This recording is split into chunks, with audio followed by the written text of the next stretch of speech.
जय श्री राम भक्तों ब्रह्म मुहूर्त में जागते ही आप 3 बार ऐसे राम नाम बोलो तो आपकी इच्छा दिन में ही पूरी हो जाएगी। कहने का मतलब ये है कि चमत्कार होगा। अब आप ये कहेंगे 3 बार बोलने से चमत्कार कैसे होगा, तो इसके कई कारण हम आपको बताएंगे कि किस तरह से 3 बार में ही पूरा हो जाएगी इच्छा। क्योंकि इच्छा तो एक बार के बोलने से ही पूरी हो जाती है, अगर आपका मन वहाँ पे है, जब आप बोलोगे और आपका पूरा ध्यान है और आप प्रभु की पूरी तरह से शरण हो जाते हो तो देखो, एक तो ये कारण है और दूसरा ये है कि जो समय होता है ब्रह्म मुहूर्त का, जिसको अमृत बेला भी बोला जाता है। अमृत बेला का ही मतलब होता है कि उस समय पर अमृत बरसता है। तो जब आप उठ के और परमात्मा से जुड़ जाते हो तो वो अमृत आपको भी मिलता है, और जब आपको वो अमृत मिलता है तो आपका जीवन भी अमृतमय बन जाता है। बड़े बुजुर्गों से, ऋषि मुनियों से, सबसे आपने ये कहते सुना है कि ब्रह्म मुहूर्त में उठो। उस समय पर विद्यार्थियों को बोला जाता है कि उठ करके पढ़ाई करें, तो वो कक्षा में सफलता प्राप्त करेंगे, किसी भी एग्ज़ाम को आसानी से पास कर लेंगे। और सभी के लिए ये बोला जाता है कि ब्रह्म मुहूर्त में उठकर थोड़ा सा सैर करो, घूमो, तो आपका स्वास्थ्य ठीक रहेगा। और ये कहा जाता है कि ब्रह्म मुहूर्त का नाम जप भजन ध्यान तो सर्वोत्तम है। अगर आप वही ध्यान भजन ब्रह्म मुहूर्त में करते हो तो केवल 10 मिनट में जो फल मिलता है, दिन में वो 2 घंटे में भी आपको नहीं मिलेगा। क्योंकि उस समय का हमारे ऋषि मुनियों ने प्रयोग किया है। यहाँ तक कि हनुमान जी ने उस समय का प्रयोग किया था, जब माता सीता को ढूंढने गए थे तो ब्रह्म मुहूर्त में उन्होंने शुरू किया था ये काम। तो जब कोई भी व्यक्ति ब्रह्म मुहूर्त में कोई भी काम शुरू करता है तो ये आप हमसे लिखवा के ले सकते हो कि उसमें उसको 100% सफलता मिलती है।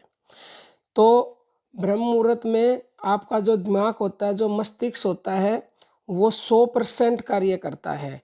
और जब आप नाम जप करोगे, राम नाम को बोलोगे, तो जो आपकी शक्ति है, जब आप बैठ जाओगे तो वो जो शक्ति है मूलाधार चक्र से ऊपर उठ के जाती है और आपके सारे चक्र एक्टिव होने लग जाते हैं। आपके घर में लक्ष्मी का वास हो जाता है, आपका मूलाधार चक्र जाग जाता है, जिसमें गणेश जी का वास है, जो मूल है, आधार है। और उसके साथ साथ जैसे जैसे आप प्रतिदिन बोलोगे तो वो शक्ति ऊपर उठती रहती है और आपके सारे चक्कर जाग जाते हैं। और सारे क्या, अगर आज्ञा चक्र आपका जाग गया तो सारे चक्कर सहते ही जाग जाएंगे। तो आप ये काम 3 दिन प्रतिदिन बोलेंगे ना, तो आपके जीवन में कभी किसी चीज़ की कमी नहीं होगी। धन भी आएगा, मान सम्मान भी मिलेगा, इज्जत शोहरत भी मिलेगी, आपके सारे काम बन जाएंगे।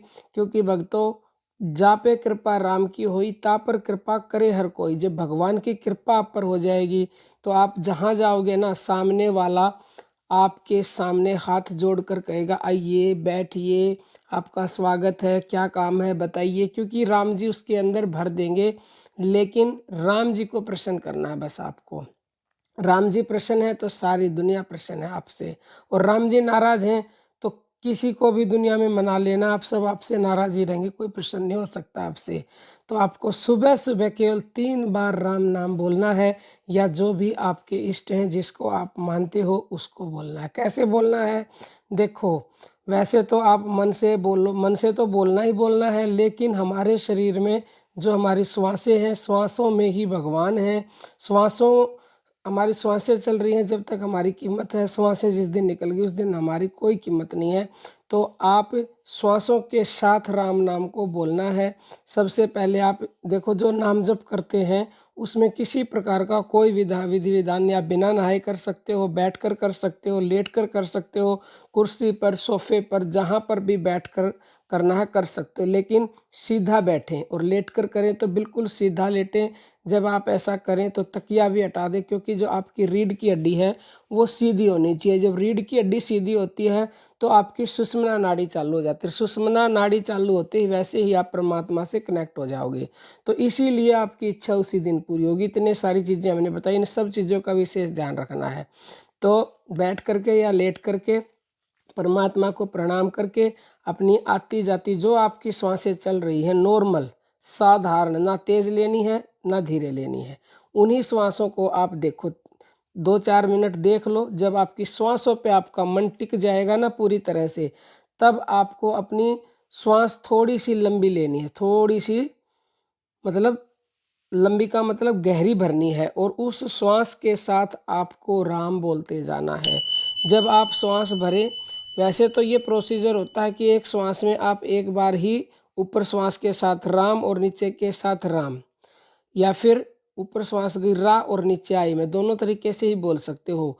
नहीं तो आप ऐसा भी कर सकते हो, कई मनुष्यों के कमेंट आते हैं, ये थोड़ा सा हमने बदला है इसको, कि आपने श्वास ली और एक श्वास में आप जितनी बार भी राम नाम बोल सकते हो वो भी बोल बोल सकते हो, उससे भी आपको लाभ होगा। कमेंट आते हैं इसलिए, नहीं तो केवल एक बार राम ऊपर और नीचे आई एक बार राम, ऐसे ही फिर दोबारा सांस लो और फिर राम और फिर छोड़ो राम, ऐसे ही दोबारा सांस लो राम और फिर छोड़ो राम।